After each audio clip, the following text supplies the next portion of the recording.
ጤና ይስጥልን እንዴት ናችሁ? ፋና ፖድካስት የፋና ጤና ገጽ ጀምሯል። በዛሬው እንግዲህ የጤና ገጻችን የምናነሳው ከሰሞኑን ለየት ባለ ባለፉት ሳምንታት ከሰማችኋቸው ለየት ባለ መልኩ በተለይም የጤና ፋይናንስ ምንድነው የሚሉትን እናነሳለን። ብዙዎቻችን ጤና ሀብት ነው፣ ጤና ገንዘብ ነው፣ ጤና ከምንም በላይ ነው እንላለን። ነገር ግን ደግሞ በጤናችን ውስጥ የሆነ ነገር ሲገጥመን፣ ድንገተኛ ህመም ሲገጥመን የምናወጣው ወጪ ወይም ገንዘብ ያለንን ንብረት እስክንሸጥ ያለንን ነገር ባዶ እስክንሆን ድረስ ነውና ሕክምና ማግኘት ያለበት ሰው ገንዘብ ያለው ጤና ያለው እንደዚሁም ደግሞ ገቢ ያለው ሰው ብቻ ነው ወይንስ ደግሞ ሌሎችም ናቸው? ስለዚህ የጤና ፋይናንስ ስርዓት ይሄንን እንዴት ይቀርፋል? ምን አይነት ሀሳቦች በውስጡ አሉ የሚሉትን በዝርዝር እንመለከታለን። ለዚህም ደግሞ የጤና ኢኮኖሚስት ጋብዘናል። ዶክተር ግርማይ ዳዬ እዚህ ስቱዲዮ ይገኛሉ። እንደዚሁም ደግሞ በባልደረባነት ጭምር ያለው ጌታቸው በአብሮነት ቆይታ እናደርጋለን። እኔ ቅድስት ዘውዱ አብሬያቸዋለሁ። ከመላይ ስቱዲዮ ባለሙያዎች ጋር ቆይታ እናደርጋለን። እናንተም አብራችሁን ስለምትሆኑ ከልብ እናመሰግናለን። የጤና ገጻችን ጀምሯል። ያለው እንዴት ነህ? ሁሉ ሰላም። ሳምንት ጥሩ ቆንጆ ነበር በጣም። ዶክተር እንኳን ደህና መጡ። እንኳን ደህና ቆያችሁ። የፖድካስት ስቱዲዮአችን ይህንን ይመስላል። የጤና ገጽ እናዘጋጅበታለን። እንደዚህ እንግዲህ እርስዎ ስለተገኙበት ዛሬ በጣም ደስ ብሎናል። ሰፊ ሀሳቦችን እናነሳለን ብለን እናስባለን። እውነት ነው። እንግዲህ የጤና ገጽ ፕሮግራማችን የተለያዩ የጤናውን ዘርፍ ይጠቅማሉ፣ ያሳድጋሉ፣ ቀጣይ አቅጣጫዎችን ደግሞ ይጠቁማሉ ብለን የምናስባቸውን ጤና ላይ ትኩረት ያደረጉ ሀሳቦችን በዚህ በፖድካስታችን ላይ እንገልጻለን። ዛሬ የምንገልጸው የጤና ገጽ ደግሞ የሄልዝ ፋይናንሲንግ በተለይ ደግሞ ከሄልዝ ኢኮኖሚስት ጋር ነው ቆይታ የምናደርገው። ትክክለኛውን ሰው ሁነኛ ቦታ ላይ አግኝተናል። እውነት ነው። በድጋሚ ዶክተር እንኳን ደህና መጣ። አመሰግናለሁ። ብንተዋወቀው ደስ ይለናል። እኛ የምናውቃቸው ነገሮች አሉ፣ ግን ደግሞ ተመልካች አድማጮቻችን እርሱም ቢያውቁት ስራዎቻቸውን እንደዚሁ ብናነሳ ጥቂት ደስ ይለናል። ስሜ እንዳነሳችሁት ግርማይ ይባላለሁ። ግርማይ ደዬ ፈረንጅ ሀገር ትንሽ ጊዜ ኖር ያለው በአያት ትጠሪያለሽ ፈረንጅ ሀገር። አንዳንድ ጊዜ ግርማይ ድንሳ ብሎ ይጠሩኛል። ስለዚህ ሁለቱም ስሜ ነው፣ አያቴም አባቴም ማለት ነው። ደስ ይላል። የተወለድኩት ምዕራብ ሸዋ ነው፣ ወደ አምቦ አካባቢ። በኢኮኖሚክስ ከአዲስ አበባ ዩኒቨርሲቲ የመጀመሪያ ዲግሪ ያለኝ። ከዛ ወደ እንግሊዝ ሀገር ሄጄ በዴቨሎፕመንት ኢኮኖሚክስ እና በጤና ኢኮኖሚክስ ማስተርስ እና ፒኤችዲ ሰርቻለሁ። የትምህርት ደረጃ ይህን ይመስላል። በጣም ደስ ይላል። ስላወቅነው በጣም ደስ ብሎናል። ይህንን ፕሮግራም እንግዲህ አጋር ሆኖ አብሮን እየሰራ ያለው የኢትዮጵያ ደምና ህብረ ህዋስ ባንክ ነው። የኢትዮጵያ ደምና ህብረ ህዋስ ባንክ ክቡር የሆነውን የሰዎች ብርሃን አትቅበሩ፣ ብሌናችሁን ለግሱ፣ እንደዚሁም ደግሞ የደም ልገሳን በማድረግ የወገኖቻችንን ህይወት እናድን ይለናል። በተጨማሪም ደግሞ 40/80 አጭር የስልክ መስመራቸው ነው። ደውላችሁ የተለያዩ መረጃዎችን ልታገኙ ትችላላችሁ። ይህም ፕሮግራም አጋር ሆኖን አብሮን ቆይታ የሚያደርገው የኢትዮጵያ ደምና ህብረ ህዋስ ባንክ ነው። እንዴት ወደ ሄልዝ ኢኮኖሚስት ወደ መሆን ሀሳብ ዶክተር ግርማይ እንዴት መጣ የሚለው መነሻ ከአምቦ እስከ እንግሊዝ ዩኒቨርሲቲ፣ ከእንግሊዝ ዩኒቨርሲቲ ደግሞ ተመልሶ ኢትዮጵያ ውስጥ ተቋም አቋቁሞ በተለያዩ ዘርፎች ደግሞ የጤና ስርዓቱን እስከ ማማከር ድረስ እየሰራ ነው እና ይህን ጆርኒ ትንሽ ብናየው ብዙ አስተማሪ ነገር አያመልጠም። በደንብ ጥሩ አመሰግናለሁኝ። እንደተባለው ኢኮኖሚክስ ገባ አንዳንድ ነገሮች እንደው ፍሬሽማን ላይ የምንወስዳቸው ኮርሶች መስጠው ነው እንደ ማንኛውም ፍሬሽማን ተማሪ የገባሁት። ከዚያ በኋላ ያነበብኳቸው ነገሮች ጤና ነክ ያልሆኑ ነገሮች ላይ ብዙ የሚመስጡ ነገሮች ነበሩ። የማስተርስ ትምህርት እድል አግኝቼ ወደ እንግሊዝ አገር ከሄድኩ በኋላ የልማት ኢኮኖሚክስ ነበር ያጠናሁት። በዛ ጊዜ በተለይ አዲስ አበባ ዩኒቨርሲቲ ያለው የልማት ኢኮኖሚክስ አስተማሪያችን በጣም የምናደንቃቸው የምናከብራቸው ፕሮፌሰር ነበሩ። እንደ ማንኛውም ተማሪ በዛ ማን ናቸው? ድንገት ካስታወስካቸው? ፕሮፌሰር ብርሃን ነጋ። እንዴት ይረሳሉ? እንዲነሳ እና ጥሩ ተማሪያቸው ነበር። ኮፕፉሊ ሲያዩ ያስታውሱ ይሆናል። ከዛ ወደ እንግሊዝ ሲሄድ የልማት ኢኮኖሚክስ ሳጠና የጤና ኢኮኖሚክስም ውስጡ አለ። ብዙ የጤና ነክ ነገሮች አሉና እነሱ በተወሰነ ደረጃ ኢንፍሉዌንስ ያደረጉኝ የመሰጡኝ ይመስለኛል። እና ፒኤችዲው ወደ ጤና ኢኮኖሚክስ እንዳመራ ያደረገኝ እሱ ነው። ከዚያ ከጨረስኩ በኋላ 1-2 አመት የለንደን ስኩል ኦፍ ሃይጂን ኤንድ ትሮፒካል ሜዲሲን ሰርቻለሁ። በተለይ ኢትዮጵያ ቤዝ በማድረግ በዚያ ጊዜ ከተለያዩ ዩኒቨርሲቲዎች ከትልቅ ዩኒቨርሲቲዎች ሃርቫርድ ዩኒቨርሲቲን ጨምሮ ከብዙ ሰዎች ጋር ሰራ ነበረ። አሁን ላለፉት 10 አመታት ከሃርቫርድ ዩኒቨርሲቲ ጋር ነው የምሰራው። የሃርቫርድ ፕሮጀክት ላይ ነው የምሰራው እና ስለዚህ ለንደን ስኩል በነበርኩ ጊዜ የነበረው ልምድ ወደዚህ መርቶኛል ማለት ነው። ስለዚህ ከሃርቫርድ ዩኒቨርሲቲ ፕሮጀክት ጋር በተያያዘ የጤና ሚኒስቴርንም በሳምንት 2 ቀን በፈቃደኝነት ሄልዝ ፋይናንሲንግ ላይ ያማክራሉ። እንግዲህ ከዛ በተጨማሪ ጤና ኢኮኖሚክስ አስተምራለሁ። ዩኒቨርሲቲ ጅማ ዩኒቨርሲቲ አስተምራለሁ፣ አራማያ አስተምራለሁ። በአመት 1-2 ጊዜ ኮርስ ሰጣለሁ ለማስተርስ ለፒኤችዲ ተማሪዎች። እንግዲህ ዛሬ እዚህ የተገኘሁት ማናቸውንም ሃርቫርድም የምሰራበትንም ፕሮጀክት ወይም ዩኒቨርሲቲዎችን ወይ ጤና ሚኒስቴርን ወክዬ አይደለም። እንደ ማንኛውም ኢንዲፔንደንት ወይንም ገለልተኛ ኤክስፐርት ሆኜ ነው እዚህ የመጣሁት ማለት ነው። ስለ ሀሳብ ላይ ስለሆነ የምናነሳውም ስለ ሀሳቡ ስላነሳ ነው ጉዳይ ሙያዊ ሀሳብ ስለሚሰጡን ነውና ችግር የለውም። ያን በትክክል እንግዲህ በቀጥታ ወደ እሷ ወዳነሳችው ጥያቄ ነው በቀጥታ የምናቀነው። በራሱ ሄልዝ ፋይናንሲንግ ምንድን ነው? ለሀገራችን ኢትዮጵያስ አስፈላጊ የሚሆንበት ምክንያት ምንድን ነው?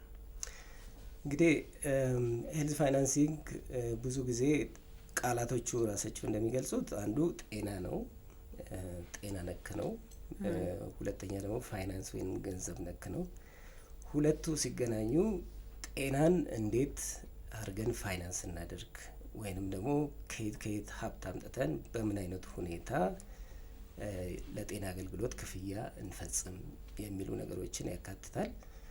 ብዙ ጊዜ ሰዎች ጤና ፋይናንሲንግ ሲባል ወይ ሄልዝ ፋይናንሲንግ ሲባል ገንዘብ ማሰባሰብ ብቻ ይመስላቸዋል፣ ወይንም የሪሶርስ ሞቢላይዜሽን የሚባለው ብቻ ይመስላቸዋል። እውነታው ከዚህ በጣም ሰፋ ያለ ነው። እርግጥ ነው ገንዘብ ማሰባሰብ አንዱ እና ምናልባትም ዋነኛው ተግባር ነው።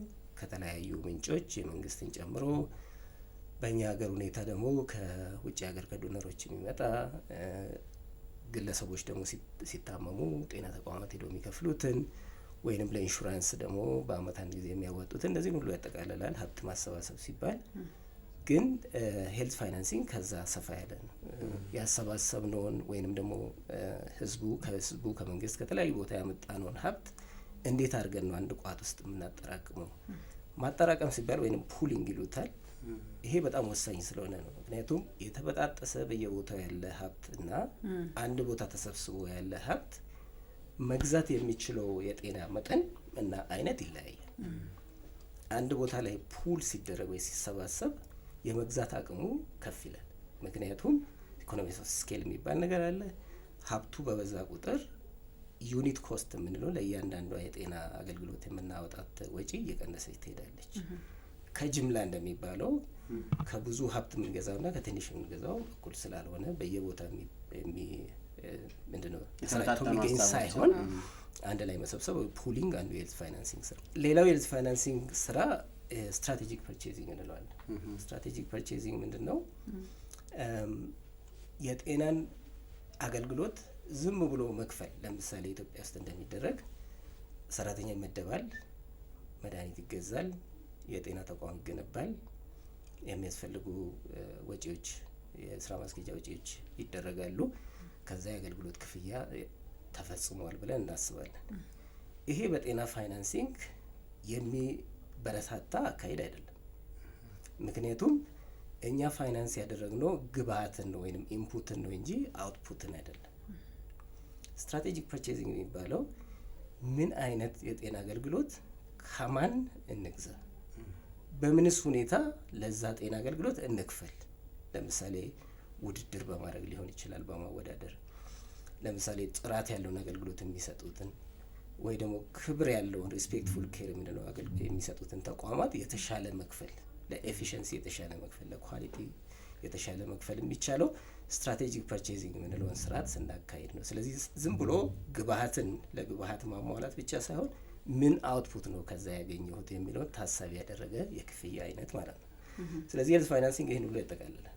ቀደም እንደጠቀስኩት ሪሶርስ ሞቢላይዜሽን የምንለው ሀብት ማሰባሰብ፣ ሀብት አንድ ላይ መሰብሰብ ወይንም ፑሊንግ የምንለውን ወይንም ደግሞ ዘዴያዊ የጤና አገልግሎት ግዢ ወይም ስትራቴጂክ ፐርቼዚንግ፣ እንዲሁም ኤፊሽንሲ የምንለውን ወይም ምርታማነትን ተኮር ያደረገ፣ ከዚህ በተጨማሪም ኢኩቲ የምንለውንም ደግሞ ራሱ ሀብት ካሰባሰብን በኋላ ሀብት ካከፋፈልን በኋላ በፍትሐዊ ሁኔታስ ለህብረተሰቡ ደርሷል ወይ የሚለውንም ያጠቃልላል። ስለዚህ ኢኩዊቲንም ያጠቃልላል። ይሄን ሁሉ ሄልዝ ፋይናንሲንግ ያጠቃልላል ማለት ነው። የጤና ፋይናንሲንግ ወይም ሄልዝ ፋይናንሲንግ በኢትዮጵያ በምን አይነት ሁኔታ ይገኛል የሚለውን ከማየታችን በፊት ምናልባት የጤና ፋይናንሲንግ በዓለም አቀፍ ደረጃ ወይም ደግሞ በሚፈለገው ደረጃ ሲሆን ምን ይመስላል የሚለውን ብናነሳ የኢትዮጵያንም ሁኔታ ከዛ ጋር ለማነጻጸር ያመቻል ብዬ አስባለሁ።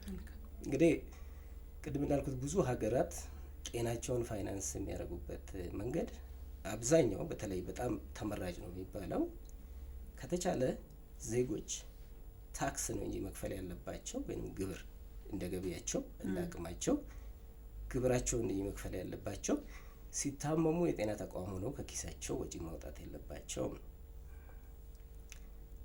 ግብሩን በትክክል እስከከፈለ ድረስ በተቻለ መጠን አንድ ዜጋ የሚያስፈልገውን የጤና አገልግሎት በመንግስትም ይሁን በግል ስለ ክፍያው ሳይጨነቅ የሚያስፈልገውን የጤና አገልግሎት የሚፈልገውን ሰው የሚያስፈልገውን የጤና አገልግሎት ማግኘት አለበት ነው። ብዙ ሀገራት ይሄንን ሲያረጋግጡ ይሄ ዩኒቨርሳል ሄልዝ ከቨሬጅ የምንለው ነው ወይንም ደግሞ ሁሉን አቀፍ የጤና ሽፋን አቺቭ አድርገዋል ወይም ደርሰዋል ይባላል። እዚህ ላይ ግን ዝርዝሩ ምን እንሄዳለን። ግን ዶክተር የሚያስፈልግ የጤና አገልግሎትና የሚገባ የጤና አገልግሎት ደግሞ የሚለያዩ ናቸው። ለምሳሌ እኔም በጣም ኢመርጀንሲ ሆኖ የግድ ልታከም የሚገባበት ስርዓት አለ። ከዛ ደግሞ ኤክሰስ የሆኑ ሕክምና ስርዓቶች አሉ። ሄልዝ ፋይናንሲንግ እነዚህን ሁለቱን ነገሮች ሚዛናዊ አድርጎ ከመሄድ አኳያ የሚያስፈልገውንም የሚገባውንም የጤና ስርዓት ከመስጠት አኳያ ምን አስተዋጽኦ እንዳለው እንደው በገለጻ ውስጥ አብረህ ብታነሳለን። ያ እንግዲህ የሚያስፈልገው ሲባል ማን ነው የሚወስነው የሚል ጥያቄ ይመጣል። ለምሳሌ ያለው ቢታመም እንደዚህ አይነት የጤና አገልግሎት ያስፈልገዋል ብሎ የሚወስነው ሐኪሙ ነው እንጂ እሱ ስለፈለገ ብቻ ስለፈለገ አይደለም። ምናልባት ያለው ውጭ ሀገር ሄዶ መታከም ይፈልጋል፣ በጣም ውድ የተባለ ሐኪም ቤት ሄዶ መታከም ይፈልጋል፣ ፕላስቲክ ሰርጀሪ ያስፈልገኛል ብሎ ሊያስብ ይችላል። ያለው ያንን መክፈል ከቻለ መብቱ ነው።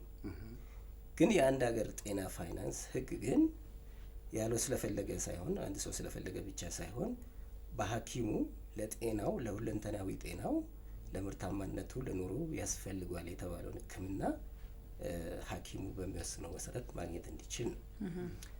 ከዛ በተጨማሪ ደግሞ አገሪቷ በፈቀደች ወይንም ደግሞ አቅሟ በፈቀደው መሰረት መሆን አለበት ማለት ነው። ስለዚህ እነዚህ ነገሮች ታሳቢ ያደረገ ሄልዝ ፋይናንሲንግ ስንል ለእያንዳንዱ ህብረተሰብ በተቻለ መጠን የሚያስፈልገውን የጤና አገልግሎት ለመስጠት ጤና አገልግሎት ስንል ሲታመም መታከም ብቻ አይደለም፣ ሳይታመም በፊትም መከላከልን ይጨምራል። ስለ ጤና እውቀትና ትምህርት ማግኘትን ይጨምራል። ይሄ ፕራይመሪ ሄልዝ ኬር የምንለው ወይም ደግሞ መሰረታዊ የጤና አገልግሎት ብዙ ሀገራት በመንግስት የሚሰጥ በነጻ የሚሰጥ ኢትዮጵያ ውስጥም በነጻ መስጠት አለበት ብዬ አምናለሁ እንደ ኤክስፐርት ፕራይመሪ ሄልዝ ኬር እንደሚመለከት። ምክንያቱም ፕራይመሪ ሄልዝ ኬር ላይ ዛሬ የሚደረጉ ህክምናዎች ከ10 ዓመት በኋላ ሊመጡ የሚችሉን ይሄ ክሮኒክ ኮንዲሽንስ የምንላቸው ወይንም የዘላቂነት በሽታ የምንላቸውን ለመከላከል ስለሚረዳ ፕራይመሪ ሄልዝ ኬር የምንለው ርካሽ ስለሆነ ወይንም ደግሞ ኮስት ኢፌክቲቭ ስለሆነ ከ10 ዓመት በኋላ ሊመጣ የሚችለውን ጠንከራ ያለ በሽታ ግን ለማከም ውድ እንደመሆኑ መጠን ዛሬ መንግስት ፎከስ ማድረግ ወይ ትኩረት መስጠት አለበት ብዬ የማምነው ፕራይመሪ ሄልዝ ኬር ላይ ነው። ከዚህ አንጻር እሱን ጨምሮ ለአንድ ዜጋ የሚሰጥ ማለት ነው። ስለዚህ ዩኒቨርሳል ሄልዝ ከቨሬጅ ስንል ይሄን ሁሉ ያጠቃልላል ማለት ነው። እንግዲህ እነዚህን ጥያቄዎች ካነሳን ደግሞ ሲቢኤችአይ የምንለው አለ። የኮሚኒቲ ቤዝድ ሄልዝ ኢንሹራንስ እና ሄልዝ ፋይናንሲንግ አንድ የሚያደርጋቸውና የሚለያቸው ነገር ምንድን ነው? እንግዲህ ብዙ የለመድ ነው ሄልዝ ኢንሹራንስ የሚባል ጤና መድህን አገልግሎት ተብሎ ሰዎች በተለያየ አገልግሎት ውስጥ ያልፋሉ።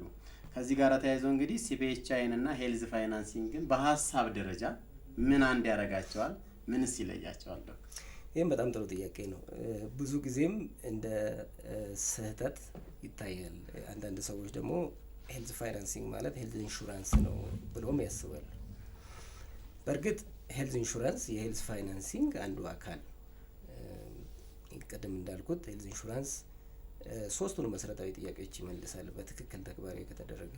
ሀብት ለማሰባሰብ ግለሰቦች ኢንሹራንስ ሲገቡ የሚያዋጡት ትክክለኛ መዋጮ ከሆነ፣ ለዛ ይረዳል።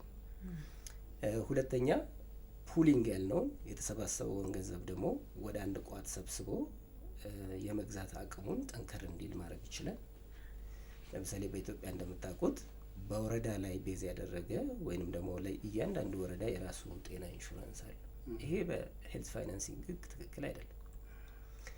ምክንያቱም አንድ ወረዳ ውስጥ 100,000 ሰው የሚኖር ቢሆን ለ100,000 ሰው የሚገባው ኢንሹራንስ እና 10 ወረዳ አንድ ላይ ሆኖ አንድ ዞን ውስጥ የሚቋቋም ኢንሹራንስ 100,000 ጊዜ 10 ለ1 ሚሊዮን ህዝብ የሚቋቋም ኢንሹራንስ በፍጹም አንድ አይደለም። ምክንያቱም ለእያንዳንዱ ሰው የሚደርሰው ይሄ ሪስክ የምንለው ምክንያቱም ኢንሹራንስ ምንድነው በመሰረቱ ወጣቱ በእድሜ ገፋ ያለውን ጤነኛው ህመም ያለበትን ደሃው ወይ ደግሞ ሀብታሙ ደሃውን የሚረዳበት ዘዴ ነው። እንደው ወደ ተለመደው እንኳን በጣም አውረደን ወደ ተለመደው ነገር ብናመጣ እቁብ እንደምንለው እድር እንደምንለው አይነት ሲስተም ይዞ ጤና ላይ የምንታከምበት አገልግሎት ግን ደግሞ ያስፈለገው ሰው ድንገት የፈለገው ሰው ያው እቁብ እድል ነው አይደል? ይሄኛው ደግሞ በተለየ መልኩ ከእድል ውጪ ማለት ከእድል ውጪ ያው ነገርየው ሲያስፈልገው የሚሰጠው የሁላችንም መዋጮ እንደማለት ይመስለኛል። በትክክል ምክንያቱም ሁሉም ሰው ይታመማል ተብሎ አይጠበቅም። ጤነኞቹ የሚታመመውን እንዲረዱ ተደርጎ የሚቋቋም ነው። ስለዚህ ሰው በበዛ ቁጥር ወይም ደግሞ ማዕቀፉ በሰፋ ቁጥር የእያንዳንዱ ሰው ሪስክ እና ኮንትሪቢዩሽን የምንለው እየቀነሰ ይሄዳል። በሌላ አነጋገር ውጤታማ ይሆናል ወይም ኤፊሽንት ይሆናል ማለት ነው። ስለዚህ ለዚህ ነው ኢትዮጵያ ውስጥ አሁን ብዙ ክልሎች በወረዳ ደረጃ የተቋቋመውን የማህበረሰብ ጤና አገልግሎት ወይም መድን ወደ ዞን እና ወደ ክልል ፑል እያደረጉ ወይም እያሰባሰቡ ያሉት ማለት ነው። ስለዚህ ጥያቄህን ለመመለስ ሄልዝ ኢንሹራንስ የሄልዝ ፋይናንሲንግ አንዱ ቅርንጫፍ ነው። ሶስቱንም እነዛ ነገሮች ሀብት ማሰባሰብ፣ ሪሶርስ ሞቢላይዜሽን፣ ፑሊንግ የተሰበሰበውን አንድ ላይ በማጠቃለል ስትራቴጂክ ፐርቼዚንግ። ምክንያቱም ኢንሹራንሱ እንደ ጤና አገልግሎት ገዢ ሆኖ ከማንኛው ተቋም የትኛውን አይነት የጤና አገልግሎት ለደንበኞቹ ወይም ለአባላቱ መግዛት እንዳለበት መወሰን ይችላል ማለት ነው። ስለዚህ ስትራቴጂክ ፐርቼዚንግ የሚባለውን ተግባራዊ ማድረግ ይችላል። ስለዚህ እኔ እንደማስበው ከሆነ ኢትዮጵያ ውስጥ የመድን ተቋም አለ። ይሄ ተቋም ጠንክሮ የጤና አገልግሎት ግዢውን በሱ በኩል ማድረጉ ያዋጣል ብዬ አስባለሁ። የሄልዝ ኢንሹራንስ ተብሎ በጤና ሚኒስቴር ተጠሪ ተቋም ሆኖ የሚሰራው ተቋም ሳይሆን ሁሉንም የኢንሹራንስ ስርዓቶች የሚገዛው እንደ ጤና መድን አይነት ማለት ነው። አዎ እንደ ጤና መድን ከጤና መድን ውጪ ለምሳሌ መኪና ኢንሹራንስ ሊሆን ይችላል፣ የሀብት ኢንሹራንስ ሊሆን ይችላል። ሁሉን ለምሳሌ ህንጻ የሚገነባ ሰው ኢንሹራንስ እንደሚገባው በገለልተኛ አካል መስተዳደር አለበት የሚለው ነው በዓለም አቀፍ ደረጃ የሚተገበረው። በትክክል እንግዲህ ይሄ የፖለቲካል ኢኮኖሚ ዲስከሽን የምንለው ነው ወይም የመንግስት ድርሻ ምን መሆን አለበት ወደሚለው ሰፋ ወዳለው ጥያቄ ይወስደናል። እንደ እውነቱ ከሆነ የትኛውም ሀገር መንግስት ሁሉንም አገልግሎት በተገቢ መልኩ ለመስጠት ይከብደዋል። ስለዚህ መተዳደር ያለበት ገለልተኛ በሆነ የመንግስት አካል ባልሆነ ያው ለማስተዳደር እንዲመች ሊሆን ይችላል፣ በሌሎች ጉዳዮችም ሊሆን ይችላል። ግን ከመንግስት አካል ውጭ የሆነ በገለልተኛ አካል እንዲተዳደር የሚል ነው። ብዙ ሀገራት እንደዛ ያደርጋሉ። ኢንሹራንሶች ወይም የጤና ኢንሹራንስ ድርጅቶች ከመንግስት ውጭ ሆነው የጤና የግዢ ስርዓቱን ያካሂዳሉ። የራሱ የሆነ ጉዳትም አለ፣ ጥቅምም አለው። እንደዛ ነው። ለምሳሌ የአሜሪካን ዘዴ ብንወስድ ወይም የአሜሪካን ሄልዝ ኢንሹራንስ ብታዩት በብዛት በግል ኢንሹራንስ ድርጅቶች የሚተዳደር ነው። በጥራት ደረጃ ጥሩ የሚባል ነው። በክፍያ ደረጃ ግን በዓለም በጣም ውድ የሚባል አሜሪካኖች በጣም የሚያማርሩት ዘዴ ነው። ስለዚህ ከዚህ አንጻር በግል መተዳደሩ ሌሎችም ሀገሮች ተመሳሳይ ችግር ስላለው የራሱ የሆነ ችግር አለው ማለት ነው። ጥሩ ጎኑ ደግሞ ምንድነው? ገለልተኛ እንደመሆኑ መጠን የደንበኞቹን ወይንም ደግሞ የኢንሹራንስ ገዢዎቹን ፍላጎት መሰረት ያደረገ ውሳኔዎችን ይወስናል ማለት ነው። ሌላ ተጽዕኖ ከተለያዩ አካላት ተጽዕኖ አይደርስበትም። እሱ አድቫንቴጅ አለው። የኢትዮጵያን በሚመለከት እንዳልኩት በመንግስት መቋቋሙ ወይንም መተዳደሩ በራሱ ችግር ነው ብዬ አላምነው። የራሱ የሆነ ጥቅምም አለው። ቅድም እንዳልኩት ለምሳሌ በአነስተኛ ወጪ የኢንሹራንስ ዘዴው ድርጅቱ እንዲተዳደር እንዲተዳደር ለማድረግ ይቻላል። በመንግስት ስርዓት ለምሳሌ መንግስት ግብር ሲሰበስብ አብሮ የኢንሹራንስ አስተዋጽኦ ነው ወይም ኮንትሪቢሽን አብሮ እንዲሰበሰብ ማድረጉ ውጤታማ ያደርገዋል። ምክንያቱም የመሰብሰብ ወጪውን ይቀንሳል ማለት ነው። ግብር ስከፍል እኔ አብሬ የአመታዊ የኢንሹራንስ ወጪን ከከፈልኩ ኢንሹራንስ ድርጅቱ ተጨማሪ ወጪ አይኖርበትም ማለት ነው። ሌላ የስብሰባ ሂደት አይኖረውም። ለመሰብሰብ ሌላ ተጨማሪ ሂደት አይኖረውም ማለት ነው። አንድ ግን መሰረታዊ ነገር በመንግስት ተቋቋመህ ማለት ግን ግዴታ የመንግስት ድርጅት መሆን አለበት ማለት ግን አይደለም። ለምሳሌ በጤና ተቋማቱ ምሳሌ ወስጄ ባነሳ አንድ ሆስፒታል ወይም አንድ ጤና ጣቢያ የመንግስት ሆስፒታል ነው ወይም የመንግስት ጤና ጣቢያ ስለሆነ ብቻ በመንግስት አስተዳደር በመንግስት የገቢና የወጪ አስተዳደር ስርዓት ወይም ሲፒኤ በምንለው ግዴታ በዛ መመራት አለበት እንደ አንድ ሚኒስቴር መስሪያ ቤት ማለት ግን አይደለም። ተቋማቱ የመንግስት መሆኑ ይችላሉ። የመንግስት ማለት ደግሞ የህዝብ ነው፣ ለህዝብ አገልግሎት የሚሰጡ ናቸው። እነዚህ ተቋማት በመንግስት ደሞዝ ስርዓት፣ በመንግስት መዋቅር፣ በመንግስት ሰራተኛነት ግዴታ የሚተዳደሩ ሳይሆኑ ራሳቸውን የቻሉ ወይም ኦቶኖመስ የምንላቸው የራሳቸው ገቢ የራሳቸው ወጪ ያላቸው። ምክንያቱም ከፋዩ በግብር ሊመጣ ይችላል፣ በኢንሹራንስ ሊመጣ ይችላል። እነሱ የሰጡትን አገልግሎት ቆጥሮ ተረክቦ ጥራቱን ጠብቆ በዓለም አቀፍ ጥራት ስታንዳርድ መሰረት ያን አገልግሎት ለህዝቡ መስጠት ብቻ ነው የሚጠበቅባቸው። ኦዲት ያስደርጋሉ፣ በቦርድ ይተዳደራሉ። ስለዚህ ያንን ስርዓት ኢትዮጵያ ውስጥ ማምጣት አለብን ብዬ አስባለሁ። ኢንሹራንሱም በዚህ መልኩ መተዳደር ይችላል ማለት ነው። ልክ እንደ ሼር ካምፓኒ ገለልተኛ እንደሆነ ባቋቋሙት ሰዎች በኢንሹራንስ ገቢዎች የሚተዳደር ተቋም ሊሆን ይችላል ማለት ነው። እዚህ ላይ ግን እንደው የሪፎርም ጥያቄዎች አሉ ብለሃል። ግን ተጨማሪ ብዬ ማነሳው እንግዲህ ዓለም አቀፉን አንስተናል ያለበትን፣ እንደ ሀገራችን ግን ያለው አሁናዊ ሁኔታን ደግሞ ምልከታዎትንም በዛው ቢያነሱልን። አተገባበሩ ምን ይመስላል? ምን ደረጃ ላይ ይገኛል? ምን አይነት ፍጥነት ያስፈልገናል? የሚሉትን ሜቢ መጨረሻ ላይ የምናነሳው ነገር እንዳለ ሆኖ እዚህ ጋር ብናውቀው ጥሩ ይመስለኛል። አዎ በደስታ አነሳለሁኝ። ኢትዮጵያ ውስጥ የኢትዮጵያ ሄልዝ ፋይናንሲንግ ብናይ ለምሳሌ የሀብት ማሰባሰቡን ብናይ ኢትዮጵያ ውስጥ አሁን በቅርብ በተጠናው ጥናት እስካሁን ባለን መረጃ ወደ 3.1 ቢሊዮን ዶላር በአመት ይሄ 3 አመት የቆየ መረጃ ቢሆንም በአመት 3.1 ቢሊዮን ዶላር ኢትዮጵያ ውስጥ ለጤና ወጪ ይደረጋል። ይሄንን ስል ሁላችንም የምናወጣው የጤና ወጪ መንግስት የሚያወጣውን ጨምሮ ዶነር የሚያወጣውን ጨምሮ ሁሉም ጨምሮ 3.1 ቢሊዮን በአመት ይደረጋል። ይሄ ትንሽ ነው ትልቅ ነው ለማለት አይረዳም፣ ሌላ ቁጥር ካልነገርኳችሁ። ያ ቁጥር ምንድነው? ለእያንዳንዱ ዜጋ ይሄ ሲካፈል ወደ 35 ዶላር አካባቢ ይመጣል። ለአንድ ሰው በአመት 35 ዶላር አካባቢ ኢትዮጵያ ውስጥ ለጤና ወጪ ይወጣል። ሌላ ቁጥር ካልሰጧቸው አሁን ብዙ ትርጉም አይሰጣችሁ። ለምሳሌ አፍሪካ ውስጥ ይሄ ቁጥር ወደ 80 ዶላር አካባቢ ነው። ሰብሳሃራን አፍሪካን የምንላቸውን ሀገራት አማካይ ብንወስድ ከኛ እጥፍ በላይ ነው ጤና ላይ ወጪ የሚያደርጉት ማለት ነው። ሌላ ቁጥር በጨምርላችሁ አንዳንድ ጥናቶች የሚያሳዩት መሰረታዊ የሚባሉ የጤና አገልግሎቶችን ለአንድ ሰው በአመት ለመስጠት ከ90 እስከ 250 ዶላር አካባቢ ያስፈልጋል። በማደግ ላይ ባሉ ሀገራት የሚሉ ጥናቶች አሉ። ከዛ አንጻር እንዴት ትንሽ እንደሆነ ማሰብ ትችላላችሁ ኢትዮጵያ ማለት ነው።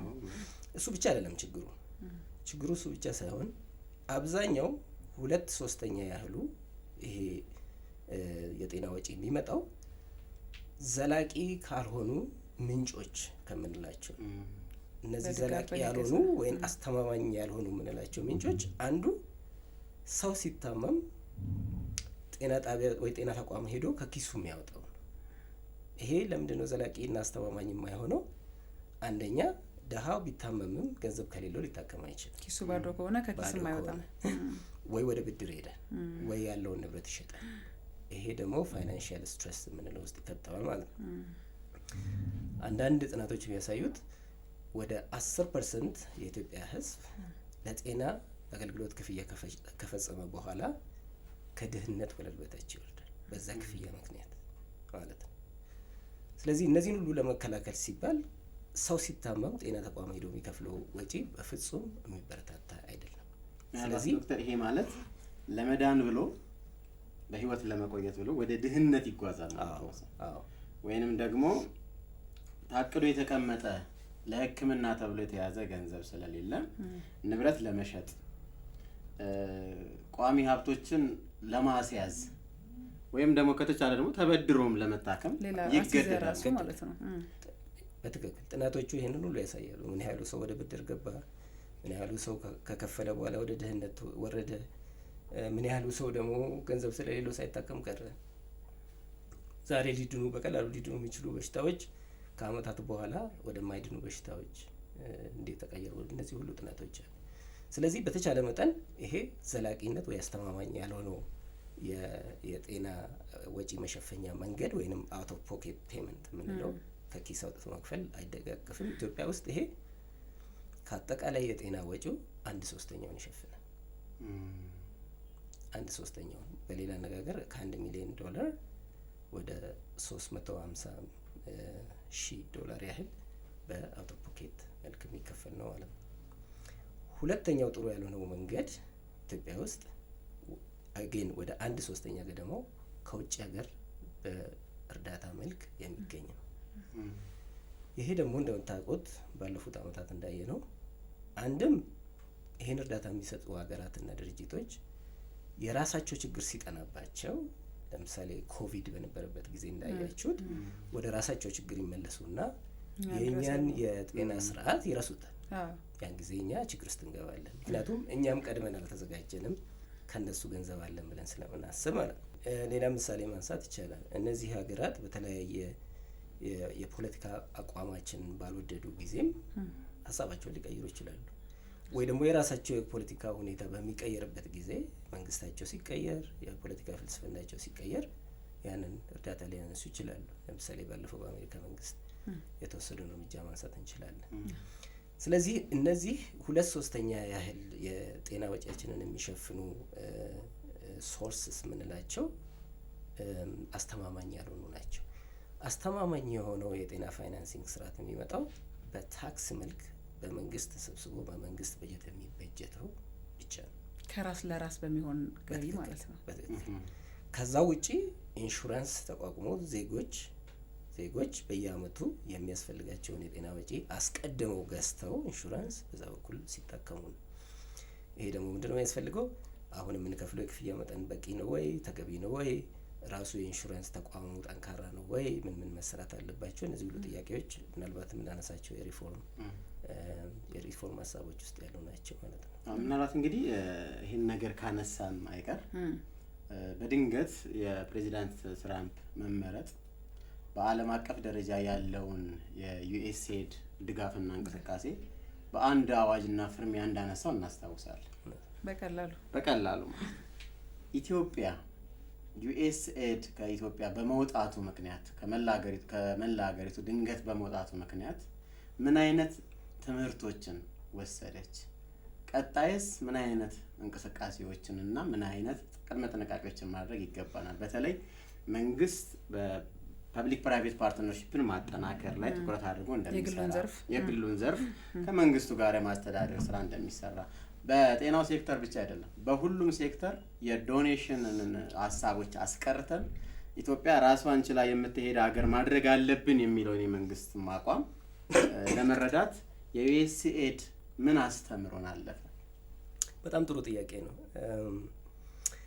እንግዲህ እኔ እንደሚመስለኝ ከሆነ ኢትዮጵያ ቀድሞውንም እንደ ብዙ ሀገራት የመሰረታዊውን የጤና ስርዓቷን ለውጭ ሀገር ድርጅቶች የተወች ሀገር አትመስለኝም። አስቀድሞም ይሄንን ለመማር ተችሏል ወይ ለመዘጋጀት በተወሰነ መልኩ መዘጋጀት ትችላለች ብዬ አምናለሁ። ለምሳሌ አንዳንድ የአፍሪካ ሀገራትን ጭምር ሀገራቱን መጥቀስ ባያስፈልግም የሰራተኞቻቸውን ዋናውን ደሞዝ ጭምር ከውጭ ሀገር በሚገኝ ድጋፍ የሚከፍሉ ነበሩ። በጤናው ሴክተር ያሉትን ማለት ነው። እነዚህ ሰራተኞች ድጋፉ በሚቆሙበት ጊዜ ስራ ላይ ሊቆዩ አይችሉም። ኢትዮጵያ እንደሱ አላደረገችም። የኢትዮጵያ ሄልት ሲስተም ጥሩነቱ በመንግስት ቅድም ካነሳሁት በተቃራኒ የጤና ተቋሞቶቻችን ግዴታ የመንግስት ስለሆኑ ብቻ የመንግስት ደሞዝ መቀበል አለባቸው እያላምንም እያለሁ ታስታውሳለህ። በዚህ ጉዳይ ግን በሚመጣበት ጊዜ በመንግስት ደሞዝ የሚተዳደሩ ስለነበሩ ዋናውን የጤና አገልግሎትና የሰራተኛውን ወደ ጤና ተቋማት መሄድ አልከለከሉም። ስለዚህ ኢትዮጵያ ስትጠቀም የነበረው ይህንን ድጋፍ አንዳንድ ተጨማሪ ነገሮች የተወሰኑ መድኃኒቶች ለመግዛት ሊሆን ይችላል፣ ስልጠናዎች ለመስጠት፣ ቴክኒካዊ ድጋፎች ለመሳሰሉት ስለሆነ ወዳው ጉዳቱ ጤና ስርዓቱ ላይ የታየ አይመስለኝም። ኢንፋክት ሌላው ያመጣው እንደውም ጥሩ ጎን ቢኖር ኢትዮጵያ ቆም ብላ የትኞቹን መሰረታዊ የጤና አገልግሎቶችን በመንግስት ሀብት ላይ መመስረት አለብኝ የሚለውን እንድታስብ አድርጓል። ይሄ ውይይት በሰፊው ሲደረግ ቆይቷል፣ ይሄ ነገር ከተፈጠረ በኋላ ማለት ነው። ስለዚህ አንድ ሀገር ለዜጎች ይገባቸዋል በነጻ መስጠት አለብኝ ዜጋ በመሆናቸው ብቻ፣ ለምሳሌ ኢትዮጵያዊ በመሆናቸው ብቻ አንዲት እናት በነጻ ጤና ተቋም ሄዳ መውለድ ትችላለች፣ የመንግስት ጤና ተቋም ከተባለ ያንን በነጻ አገልግሎት የማግኘት መብቷን በአሜሪካ መንግስት ወይም በቻይና መንግስት ላይ ተመርኩዞ መሆን የለበትም። ይሄ በፍጹም ስህተት ነው። አይ ቲንክ አንዱ ትምህርት የተገኘው ይሄ ይመስላል። ሁለተኛው እና በጣም አስፈላጊ ነው ብዬ የማምነው እና የተደረገው ኢትዮጵያ ውስጥ ይሄ ሲፈጠር መንግስት ወዲያው ተጨማሪ ድጎማ ያደርገዋል ለጤና። ምክንያቱም ጤና በዚህ ውሳኔ የአሜሪካ መንግስት ብቻ አይደለም፣ ሌሎቹም ዶነሮች እየቀነሱ በመምጣታቸው ድጋፋቸውን መንግስት በዛን ጊዜ ድጋፉን ወይም ደግሞ የሚበጅተውን በጀት እየጨመረ መጥቷል ለጤና። ባለፈው አመት በጣም ሲግኒፊካንት በሚባል ደረጃ በጀት ጨምሯል ማለት ነው። ይህን ስል በቂ ነው እያልኩ አይደለም። አሁንም ለምሳሌ በቂ እንዳልሆነ ለማስረዳት ያህል ሀገራት የአፍሪካ ሀገራትን ጭምር በአቡጃ ተሰብስቦ ባለፈው አይ ቲንክ ከሁለት አስርተ ዓመታት በፊት ይመስለኛል ተሰብስቦ ምንድን ያደረጉት የጤና አገልግሎትን ተደራሽ ለማድረግ ጥራቱን ለመጠበቅ ዜጎች እንዳይስተጓጎሉ ወደ ድህነት እንዳይገቡ ለማድረግ እያንዳንዱ ሀገር ከአመታዊ የመንግስት በጀቱ 15%ን ለጤና መመደብ አለበት ብሎ ተስማምቷል። አቡጃ ዲክላሬሽን ይባላል። ብዙ ሀገራት ይህንን አላሳኩም፣ ኢትዮጵያን ጭምር። ኢትዮጵያ አሁን ያለችበት በጣም በዛ ቢባል ከአጠቃላይ የመንግስት በጀት መንግስት ስል ፌዴራል መንግስት፣ የክልል መንግስታት፣ ወረዳን ጨምሮ ከነዚህ ሁሉ ተደምሮ ወደ 8% ገደማ ነው ለጤና የምትመደው። ስለዚህ ኦልሞስት ግማሽ ነው የደረስ ነው ማለት ነው። ሌላ ቁጥር በነግራችሁ ኢትዮጵያ የአቡጃን ዲክላሬሽን ብታሟላና 15% በጀቷን ለጤና ብትመደብ አዝ ዊ ስፒክ የዶነር ገንዘብ ባይኖረንም ጤናችንን ሰስቴን ማድረግ እንችላለን። ስለዚህ ይገባኛል መንግስት ብዙ ሌሎች ፍላጎቶች ወይም ፕራዮሪቲ ስላለ ጤና ብቻ ስላልሆነ ያለውን ሀብት ብዙ ቦታ መመደብ እንዳለበት ይታወቃል። ነገር ግን ምን ማድረግ ይችላል ብዬ አስባለሁ። በየአመቱ የተወሰነ ፐርሰንት እየጨመረ ለምሳሌ በ2030 ሊሆን ይችላል በ2035 ያንን 15% ማሟላት ይችላል ብዬ ገምታለሁ። የጤና ሴክተርም ገንዘብ ስጡኝ ብቻ ሳይሆን ከገንዘብ ሚኒስቴር ወይ ከመንግስት እንዴት አድርገን አብረን ዳቦውን ወይም ፓይ የምንለው እንዴት አድርገን እናሳድግ የሚለውን ይሄ ኢኖቬቲቭ ፋይናንሲንግ በምንለው ከተለያዩ ምንጮች እንዴት መንግስት ግብር መሰብሰብ ይችላል፣ ሀብቱን እንዴት ማሳደግ ይችላል የሚለውን ከገንዘብ ሚኒስቴር ከሚኒስትሪ ኦፍ ሬቨኒው ጋር ሆኖ አብሮ መስራት አለባቸው ብዬ አምናለሁ። ድርሻችንን ስጡን ብቻ ሳይሆን አጠቃላይ ደግሞ ዳቦውን ማሳደግም ላይ አስተዋጽኦ ማድረግ አለብን። እየተሞከረ ነው አሁን ያለው ማለት ነው። መልካም እንግዲህ አድማጭ ተመልካቾቻችን ጥሩ ቆይታ እያደረጋችሁ እንደሆነ ተስፋ እናደርጋለን። ይህንን ፕሮግራም አጋር ሆኖ አድምጡ፣ ተመልከቱ፣ ጤናችሁን ጠብቁ ያለን የኢትዮጵያ ደምና ህብረ ህዋስ ባንክ ነው። የኢትዮጵያ ደምና ህብረ ህዋስ ባንክ በበጎነት እጆቻችሁን በመዘርጋት ህይወት ስለምታስቀጥሉ፣ ደም ስለምትለግሱ፣ እንደዚሁም ደግሞ የአይን ብሌናችሁን ከማረፋችሁ በፊት ቃል ገብታችሁ ከህልፈት በኋላ በሚደረግ ብርሃናችሁ 2 ጊዜ 3 ጊዜ ማየት ይችላል የሚል መልእክት እንድናስተላልፍ እድሉን ስለፈጠረና አብሮን ስለሚሰራ እጅግ ደስ ይለናል። ወደ ቀጣዩ ጥያቄ ስናቀና ምናልባት በደንብ ማንሳት አለብን ብለን የምናስበው የሄልዝ ፋይናንሲንግን ሪፎርም ለማድረግ የተሰሩ ጥናትና ምርምሮች ላይ መሰረት አድርገን ቆይታ እናድርግ። በዚህ ጉዳይ ብዙ ጥናትና ምርምሮችን እንደምትሰራ አውቃለሁ እና እንደው ጤና ስርዓታችንን ሪፎርም ለማድረግ ጥናትና ምርምሮች ምላሻቸው ምን ይላል? ምን ይጠቁማሉ? ምን ያሳዩናል? ጥሩ ጥያቄ ነው። አመሰግናለሁኝ ለዚህ ጥያቄ። እንዳልከው እኔ የምሰራባቸው ተቋማት ወይም አብረን ከሚሰሩ ሰዎች ጋር በርካታ ጥናቶች ስናደርግ ቆይተናል ባለፉት በርካታ ዓመታት። ከነዛ ውስጥ የተወሰኑትን ቀንጨብ አድርጌ ለማንሳት ያህል ቅድም እንዳነሳሁት አንዱ የጤና ስርዓቱ ወይም ሄልት ሴክተር ሊሆን ይችላል ከፍተኛ የሪሶርስ እጥረት ወይም ደግሞ የገንዘብ እጥረት አለበት። ስለዚህ መንግስት በጀት ለጤናው መጨመር አለበት፣ ምንም ጥያቄ የለው። አቅም በፈቀደ መሰረት በጀት መጨመር ብቻ ወይም ሪሶርስ መጨመር ብቻ ግን በቂ አይደለም። ጥናታችን የሚያሳየው የኤፊሽንሲ ጥያቄም አለ። ወይም ደግሞ ራሱ ሀብት የመጣው ሀብት በተገቢ ቦታ ውሏል ወይ፣ የሚፈለገውን ያህል ውጤታማ ሆኗል ወይ ወይም ፕሮዳክቲቭ ሆኗል ወይ የሚሉ ጥያቄዎች ያዙ። ትግበራው ላይ ያሉትን ነገሮች የሚያነሳ ትግበራ ላይ ያሉትን ነገሮች እና በዚህ ረገድ ብዙ ጥያቄዎች አሉ ራሱ በጤና ስርዓቱ ውስጥ መፈታት ያለባቸው። ለምሳሌ መጀመሪያ ላይ እንዳነሳሁት አንዱ አሁን ባለው ሁኔታ የጤና ስርዓቱ ፋይናንስ የሚያደርገው ወይም ሪሶርስ አሎኬት የሚያደርግበት መንገድ ደሞዝ በመክፈል ጤና ተቋም በመገንባት መድኃኒት በመግዛት የጤና አገልግሎት መስጫ መሳሪያዎችን ወይ ኢኩፕመንት የምንላቸውን በማሟላት አምቡላንስ በመግዛት በመሳሰሉት ነገሮች እነዚህ ሁሉ አስፈላጊ ናቸው፣ ጥያቄ የለው። ነገር ግን የጤና አሰጣጥ ስርዓቱን መቀየር አለብን። በምንድን ነው? ለምሳሌ እህቴ ነርስ ከሆንሽ ስንት ደሞዝ ተከፈለሽ አይደለም ጥያቄው፣ ስንት እናት አወለድሽ ነው ጥያቄ መሆን ያለበት። በውጤቱ መገለጽ አለበት። ለምሳሌ አንድ ተቋም 10 ሚድዋይፈሪ ነርስ ሊኖረው ይችላል።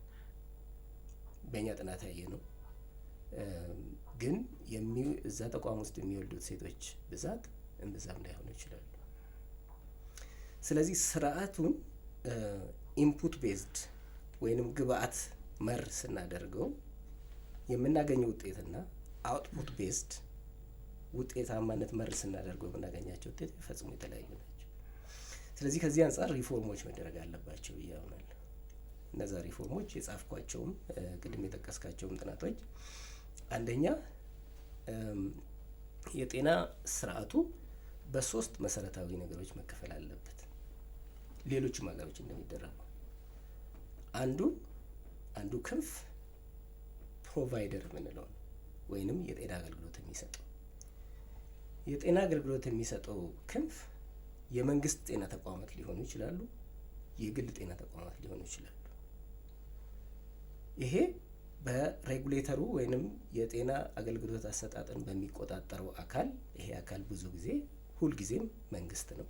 ጥራቱን፣ ውጤታማነቱን፣ ፍትሐዊነቱን፣ ዓለም አቀፋዊ መንገድ ወይም ቴክኖሎጂ መጠቀሙ፣ የጤና አገልግሎት አሰጣጥ ስርዓቶችን መከተሉን ቼክ የሚያደርገው አካል የመንግስት ሆነ የግል ሳይመለከተው ሁሉንም እኩል መቆጣጠርና ሬጉሌት ማድረግ አለበት ብዬ አምናለሁ።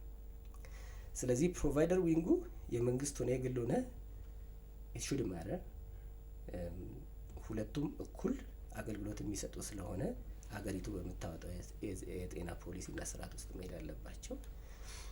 ይህን ስል ለምሳሌ አንድ የመንግስት ተቋም ምሳሌ ሲምፕል ምሳሌ ባነሳ ሄዳችሁ አይታችሁ ሊሆን ይችላል። የተቋሙ መጸዳጃ ቤት ብዙ ጊዜ ጥግ ላይ ነው የሚደረገው። ለምንድን ነው ይሄ የሚሆነው ብለን ካነሳን ምክንያቱም ንጹህ ስላልሆነ። ግን ተቋሙ ውሃ ለማስገባት የጽዳት ሰራተኛ ለመቅጠር በጀት አለው፣ የውስጥ ገቢ አለው። ስለዚህ እንደ ተቆጣጣሪ አካል የመንግስት ስለሆነ ብቻ ይሄ ንጹህ ያልሆነን ተቋም ዝም የምልበት ምን ምክንያት ነበር የለም። ተመሳሳይ ችግር ጥፋት የግል የጤና ተቋም ላይ ካየሁ መዘጋ ከሆነ የመንግስቱን መዝጋት አለብኝ ማለት ነው። ይሄ ኢንዲፔንደንስ እና አካውንታቢሊቲ ካልመጣ ውስጥ ካልመጣ ኢትዮጵያ ውስጥ የጤና አገልግሎት አሰራርን ማሻሻል አይችልም። ተጠያቂነቱ እኩል መሆን አለበት። ተጠያቂነቱ እኩል መሆን አለበት። የሚተዳደሩበት ህግና ስታንዳርዱ አንድ አይነት መሆን አለበት። ፕራይቬቱንም በጥናታቸው አይታችሁት ከሆነ ቢነሳ ምናልባት መንግስት ባስጀመራቸው ኢኒሼቲቮች ጽዱ ጤና ተቋምን ለማስራት በክቡር ጠቅላይ ሚኒስትሩም በክብርት ሚኒስትር በጤና ሚኒስትርም ብዙ ስራ እየተሰራ እንደሆነ አውቃለሁ። ሆስፒታሎች ወደ ደረጃቸውን እየጠበቁ ከመንግስትም የመንግስት ተቋምና የግለሰብ ተቋም የህንፃ ልዩነት ነው እንጂ ጽዳታቸው እኩል ወደ መምሰል እየመጣ።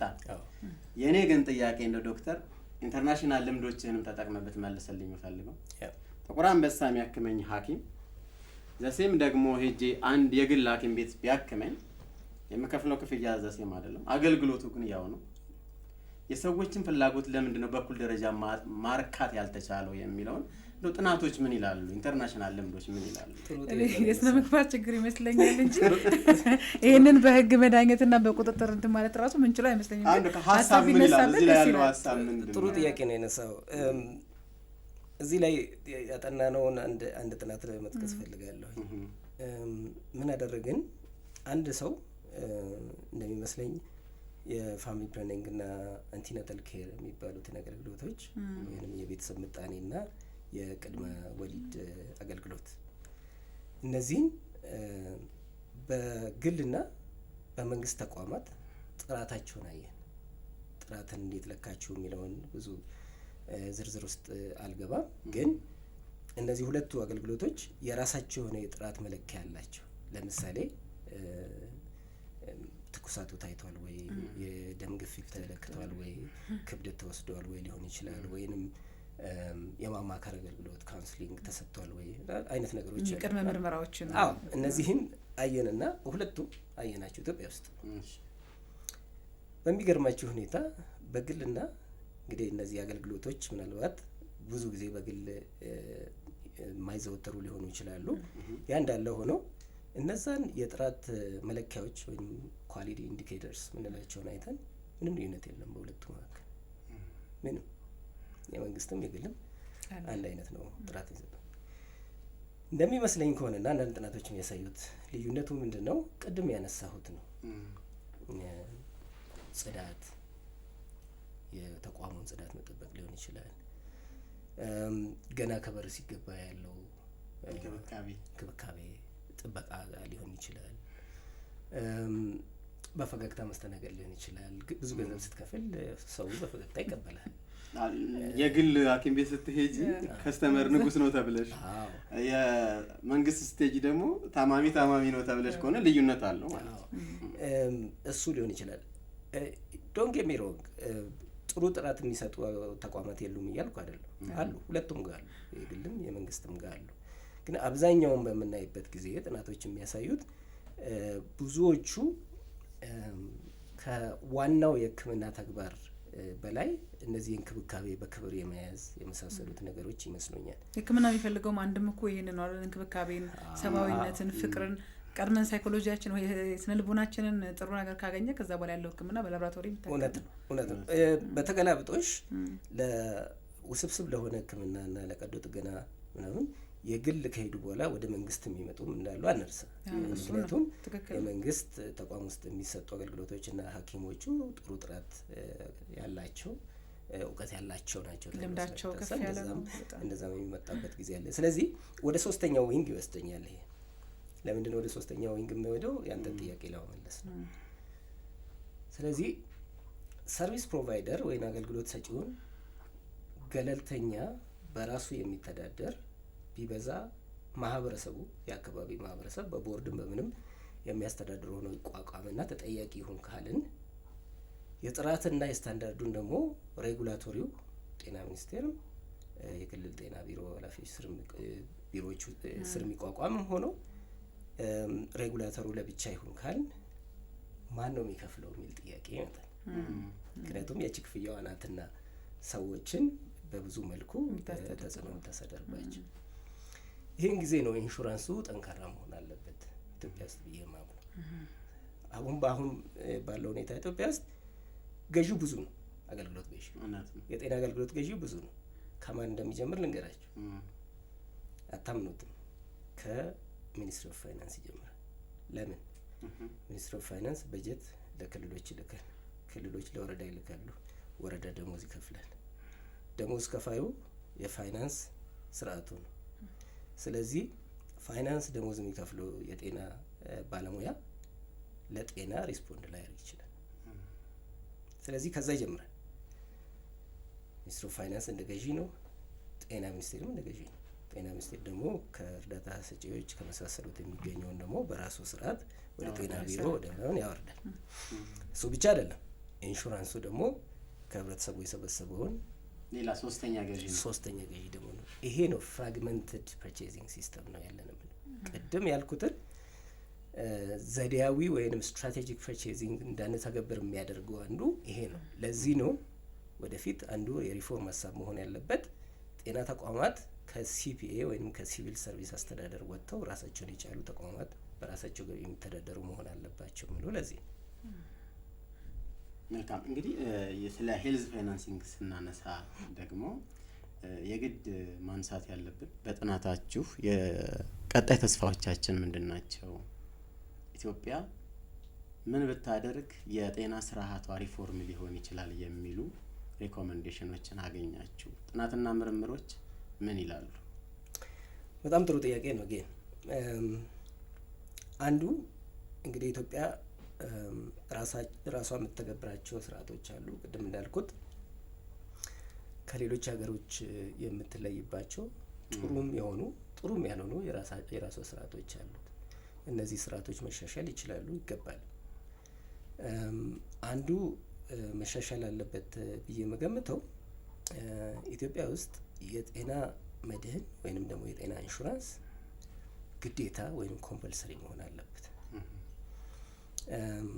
በፖሊሲ ደረጃ በፖሊሲ ደረጃ አሁን የዚህ የማህበረሰብ አቀፍ የጤና መድህን የሚባለው ግዴታ ሆኖ ወጥቷል።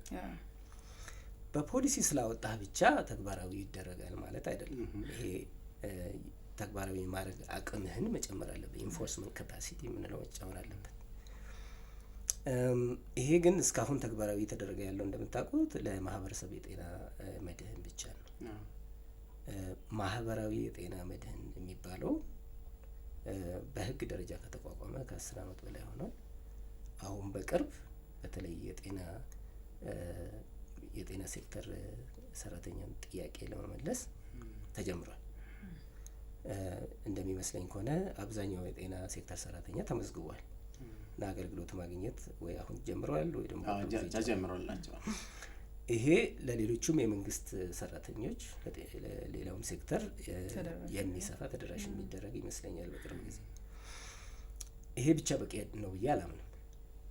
በትክክል ማህበረሰቡን ካላስፈላጊ ከአቅም በላይ ከሆነ ክፍያ ለመጠበቅ የሚቻለው ፕሪፔይመንት ሜካኒዝም የምንለውን ወይም አስቀድሞ ሳይታመሙ መድን ወይንም ኢንሹራንስ ሲገቡ ሌሎች ሀገሮች የሚያደርጉት የሰለጠኑት ሀገሮች ይሄንን ወይ መንግስት ይከፍልልሃል የታወቀ ሶርስ አለ፣ ወይ ደግሞ ግለሰቦች በመንግስት ድጋፍም ቢሆን በራሳቸው ኢንሹራንስ ይገባሉ።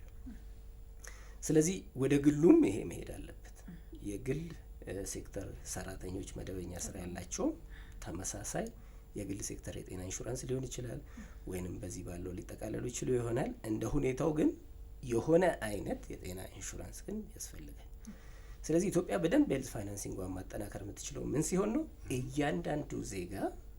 እያንዳንዱ ዜጋ በሆነ የጤና መድን ማዕቀፍ ሲታቀፍ ነው። ያ ማዕቀፍ ደግሞ በአስፈላጊ ሁኔታ የሚያስፈልገውን መሰረታዊ የጤና አገልግሎት መክፈል ሲችል ነው። ስለዚህ ቅድም ያልኳቸው ሪፎርሞች የፕሮቫይደር ወይም አገልግሎት ሰጪ ሉዓላዊነት፣ የሬጉሌተር ሁሉንም የግሉንም የመንግስትንም እኩል ስርዓትና ህግ አስጠብቀው መሄዳቸውን ማረጋገጥ፣ የፐርቼዘር ኢንሹራንስ የግልም ሊሆን ይችላል፣ የመንግስት በማህበረሰብ የተቋቋመ ሊሆን ይችላል፣ የጤና ኢንሹራንስ ስርዓት፣ እነዚህ ሶስቱ ኢንዲፔንደንትሊ ሲበጁ የኢትዮጵያ የሄልዝ ፋይናንሲንግ ይሻሻላል ነው የሚሰራው። ለዜጋ እስከሆነ ድረስ የዜጎችን ጤንነት ለመጠበቅ እስከሆነ ድረስ የዜጋን እምነት ይፈልጋል ብዬ አስባለሁ። እና ከዜጎች ላይ ምን መሰራት አለበት? ዜጎች ጋር ደግሞ መተማመን ለመፍጠር ምን አይነት ተግባራዊ ስራዎች ያስፈልጋሉ? አገን ይሄም ጥሩ ጥያቄ ነው። ብዙ ጊዜ በደንብ የተሳካላቸው የጤና ስርዓቶች ከዜጎች ጋር በጣም የጠበቀ ግንኙነት አላቸው። ህብረተሰቡን ይሰማሉ። ፊድባክ የምንለውን ዘዴ በየጊዜው ራሳቸውን ይፈትሻሉ። ህብረተሰቡ ደግሞ መክፈል አለበት። ሲከፍል ቅድም እንደተባባል ነው ይከበራል። የጤና ተቋማቱም ህብረተሰቡ በሚከፍለው ገንዘብ እንደሚተዳደሩ ለህብረተሰቡ የሚሰጡት አገልግሎት ደግሞ በበጎ ፈቃደኝነት ብቻ ወይም ቻሪቲ ስለሆነ ሳይሆን ስለከፈለ መሆኑን መገንዘብ አለባቸው። የትም የሚኖር ድሀ ሊኖር ይችላል። ከየትም የሚመጣ ሊሆን ይችላል። የአቅሙን ከፍሎ ነው የሚመጣው። እንደው ግብር እንኳን ባይከፍል እዚህ ጤና ተቋም ድረስ ለመምጣት ወይ ትራንስፖርት ከፍሏል፣ ወይ በእግሩ ሄዷል። በእግሩ በሚወጣበት ጊዜ ልጆቹን ትቶ መጥቷል፣ እርሻውን ትቶ መጥቷል፣ ከብቱን ትቶ መጥቷል እና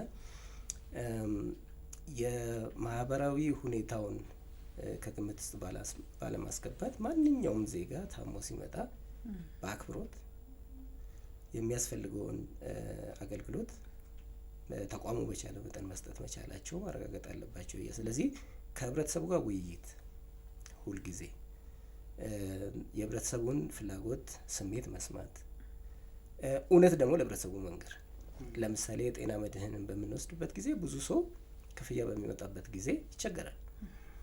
ክፍያው በዛብን፣ አስገድዱን ሊል ይችላል። እውነቱን ግን መንገር ያስፈልጋል።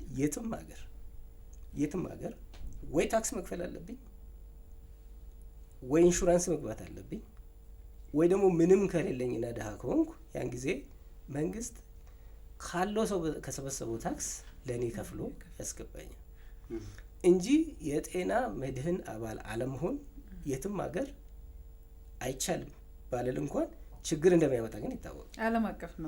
ዓለም አቀፍ ነው። ስለዚህ ማህበረሰቡ ይሄን አውቆ መብቱን ግዴታው መሆኑን አውቆ መግባት አለበት። እኔ እንደው የፖለቲካ ፓርቲ ተመራጭ ብሆን ይሄንን እንደ አንዱ ለህብረተሰቡ በግልጽ መናገር ያለበት ነው። መናገር የቀን ምርጫ ቀስቀሳ ከምታደርግበት አጀንዳ አንዱ ይሆን ነበር። አንዱ ነው። ምናልባት ዶክተር አንተን አግኝተን ሳናነሳ ማለፍ የሌለብን ጥያቄ ያለ ይመስለኛል። ብዙ ጊዜ ባገኘህበት መድረክ ፕሮፖዝድ ፋይናንሲንግ ሪፎርም፣ የታቀደ የፋይናንስ ሪፎርም ያስፈልገናል የሚል ሀሳቦችን ታነሳለህ። ምን ማለት ነው የታቀደ የፋይናንሲንግ ሪፎርም? ቅድም እንዳልኩት ነው። እነዚህ ሶስቱ መሰረታዊ ያልኳቸው የኢንስቲቱሽናል ኢንዲፔንደንስ፣ አንድ ስርዓት ነው የሚባለው ቼክን ባላንስ ሲኖር ነው። ቼክን ኤንድ ባላንስ ራሴ ህግ አውጪ ሆኜ፣ ራሴ ህጉን አስፈጻሚ ሆኜ፣ ራሴ ሬጉሌተር ሆኜ አላመጣው። ሲምፕሊ ኮንፍሊክት ኦፍ ኢንትረስት ይባላል። እኔ ህግ አውጪና ተቆጣጣሪ ከሆንኩ ህጉን ተግባራዊ የሚያደርግ ሌላ ተቋም ወይንም ደግሞ ገለልተኛ አካል መኖር አለበት። በዚህ በሄልዝ ፋይናንሲንጉ ከፋይ ወይም ገዢ፣ አገልግሎት ሰጪና ተቆጣጣሪ ለይቶ ሶስቱም መታወቅ አለበት። ይህን እያልኩ ያለሁት ሶስቱም የመንግስት አካላት ሊሆኑ ይችላሉ። መሆናቸውም እንደውም አድቫንቴጅ አለው። ነገር ግን ገለልተኞች መሆን አለባቸው። ሶስቱም ተጠያቂነታቸው በግልጽ ተቀምጦ ሪስፖንሲቢሊቲያቸው ተለይቶ አንዱ እንደውም አንዱን ሊጠይቀው በሚችል አግባብ ፎታት ማተር ሶስቱም ለአንድ ሚኒስትሪም ሪፖርት ሊያደርጉ ይችላሉ። ተጠሪነታቸው ሊሆን ይችላል። ጥያቄው ግን የገለልተኝነት ጥያቄ ነው። ፍጹም ገለልተኛ መሆን አለባቸው። የጤናው ዘርፍ በምን ደረጃ ላይ እንደ አንድ እርስዎ ገለልተኛ አካል እንበልና የሚመኙትን ነገር ቅድም ብለዋል። እኔ አንድ ፖለቲካ ፓርቲ ቢሆን በዚህ ነው መቀሰቅሰው ብለዋል እና እንደ አንድ ዜጋም እንደ አንድ ምሁርም በዘርፉ እንደተመራመረም እንዳጠና ብዙ ቦታ እንደዞረ ሰው ምን ይመኛሉ የሚለው የመጨረሻ ጥያቄ እንዲሆን ነው። እሱ ነው የኔም ጥያቄ። ምናልባት ቅድም አንድ ሀሳብ አንስቻለሁ። ለመማር ከትውልድ ቦታ ከአምቦ እስከ አዲስ አበባ ዩኒቨርሲቲ፣ ከአዲስ አበባ ዩኒቨርሲቲ ደግሞ እስከ እንግሊዝ ትልልቅ ዩኒቨርሲቲዎች እና ትልልቅ እስከ ሃርቫርድ ዩኒቨርሲቲ ድረስ ጥናትና ምርምሮችን አድርገህ አስተምረህ ዛሬ ደግሞ በዚህ አጋጣሚ ምስጋናችን ልናቀርብልህ ይገባል። ሀገርን እንደማገልገል ያለ ክብር የለም ብለህ ሀገርህን እያገለገልክ ነው። በነጻም ሚኒስትር ሌቭል እንደምታማክር ጭምር አውቃለሁ። ኢትዮጵያ ግን ትልቅ ሀገር እንደሆነች ቁጥሩ ሊስተካከል ይችላል አላውቅም። 130 ሚሊዮን ህዝብ እንዳላት መልቲካልቸራል እንደሆነች ሀገር ከልምድህ ምን ትመኝላታለህ የሚለው ጥያቄ እንዳለ ሆኖ ራትና የጤና ፋይናንሲንግስ ይገባታል? ይሄ በእውነቱ ቀላል ጥያቄ አይደለም፣ ግን ደግሞ አስፈላጊ ጥያቄ ነው። በእኔ ልምድ እንዳልከው ይሄን ሁሉ አመት የተለያዩ ሀገራትን ሳይ የተለያዩ ጥናቶችን ሳገላበጥ ራሴ የሚያጠናቸው ጭምር የጤና ስርዓትን ጥሩ ለማድረግ ብቸኛው መንገድ ይሄ ነው የሚባል ነገር የለም። ቀላል ነገርም አይደለም። ብዙ ውስብስብ ነገሮች አሉት። አንድ የጤና ስርዓት ትልቁ ማድረግ የሚችለው የሚማር የጤና ስርዓት ሲሆን ነው። ምንድን ነው እየሰራ ያለው? ምንድን ነው ማሻሻል የምንችለው እየሰራ ያልሆነው? ምን እንቀይር፣ what works የሚለውን ራሱን በየጊዜው ሪፎርም ማድረግ ሲችል ነው። ይሄ ሪፎርም የምንለው ደግሞ እውነተኛ ሪፎርም አድርገው እነዚህ ጉድለቶች ያሉብን እነዚህን ለማሻሻል ከዚህ እስከዚህ ይሄን እናደርጋለን የሚል አይነት ሪፎርም በየጊዜው ራሱን ተምሮ የሚያደራጅ መሆን አለበት። ኢትዮጵያ ውስጥ ይሄ እየተደረገ ነው። አዎ እየተደረገ ነው። በሪፎርሙ ላትስማማ ትችላለህ፣ በሚፈለገው ፍጥነት አልሄደም ልትል ትችላለህ። ጅምሮች እነዚህ ነገሮች አሉ። እንግዲህ እኔን ምንድነው የምትመኘው ላልከው፣ እንደ ሄልዝ ኢኮኖሚስት ትልቁ የኔ ምኞት አንድ ሰው ታሞ መድኃኒት አስፈልጎት የሕክምና አገልግሎት አስፈልጎት ገንዘብ የለኝም ብሎ ህመሙን ችሎ መቀመጡ፣ ነገ እታከማለሁ ከነገ ወዲያ እታከማለሁ ብሎ ሲቀመጥ ትልቁ ህመሜ ለእኔ እሱ ነው። ያንን ማስቀረት ከቻን ትልቅ እርምጃ ሄደናል ብዬ አስባለሁ። ለዛ ነው በተደጋጋሚ ሰዎች ሳይታመሙ በፊት ስለ ሕክምና ወጪያቸው እቅድ ማውጣት አለባቸው ብዬ ማምነው። ያ እቅድ ደግሞ አንዱ ኢንሹራንስ ነው። ኢንሹራንሱን ማጠናከር አለብን። አዎ ኢንሹራንስ መስፋፋት አለበት። ለሁሉም ዜጋ የሆነ አይነት ኢንሹራንስ መኖር አለበት፣ ጥያቄ የለውም። የኢንሹራንስ ክፍያው መክፈል የማይችል ዜጋ ካለ መንግስት መክፈል አለበት፣ ጥያቄ የለውም። ግን ስለ ክፍያ፣ ስለ ሄልዝ ፋይናንሲንግ ይሄ ሰስቴናቢሊቲ የምንለው ሊሳካ የሚችለው ዜጋ አገልግሎት አስፈልጎት ገንዘብ የለኝም ብሎ ሳይቀር ወይንም ደግሞ ሄዶ ሳይከስር አቅም በላይ ከፍሎ ተመልሶ ልጆቹን የሚያበላውን ሳያጣ መታከም ከቻለ እኔ ትልቁ ምኞቴ እሱ ነው። ኢትዮጵያ ውስጥ መልካም ትልቁ የጤና ፋይናንስም ሀሳቡ እሱ ነው፣ እንዲሳካ ነው። እንግዲህ እውነት ነው። እኛም በዚህ በዛሬ የጤና ገጻችን ላይ እንግዲህ የሄልዝ ፋይናንሲንግን ሀሳብ ገልጸን ውይይት አደረግን። በሀሳቦቻችንም እንግዲህ የሚጠቅሙ ሀሳቦችን የሚሞግቱም ሀሳቦችን አምጥተን እዚህ ተወያይተናል። የዛሬ ፕሮግራሞቻችንን እንግዲህ የማጠቃለያ ሀሳብ ካለው ዶክተር ያስቀምጥና በዚህ እንጨርስ። ስለተጋበዝኩ ደስ ብሎኛል። እግዚአብሔር ይስጥልኝ። ተጨማሪ ፕሮግራም ይኖራል ብዬ ተስፋ አድርጋለሁ። እንዳልኩት የሄልዝ ፋይናንሲንግ ወይንም ደግሞ የሄልዝ ሲስተም ሀሳቦች በጣም ሰፊና ውስብስብ ስለሆኑ ሌሎች ተጨማሪ ፕሮግራሞች ይዘጋጃሉ ብዬ ተስፋ አደርጋለሁ። ለዛሬ ለተሰጠኝ እድል በጣም አመሰግናለሁ። የፕሮግራማችን አጋር ሆኖ አብረን ቆይታ ያደረገው የኢትዮጵያ ደምና ህብረ ህዋስ ባንክ ነው። የኢትዮጵያ ደምና ህብረ ህዋስ ባንክ ቀደም ብለን ያነሳነውን ሀሳብ እንድታደምጡ አጋር ስለሆነን እጅግ አድርገን እናመሰግናለን። ይህንን ፕሮግራም ደግሞ በሳምንት አንድ ጊዜ ዘወትር አርብ ከ11 ሰዓት ጀምሮ እስከ 12 ሰዓት ድረስ ታገኙታላችሁ። በየሳምንቱ በልዩ ልዩ ሀሳቦችና በተለያዩ አጀንዳዎች እዚህ የጤና ገጾችን እንገልጻለን። የዛሬውን ፕሮግራማችን ቅድስት ዘውዱና እኔ ያለው ጌታቸው ወደ እናንተ አቀረብንላችሁ። ወዳችሁና ፈቅዳችሁ ስለተከታተላችሁን እናመሰግናለን።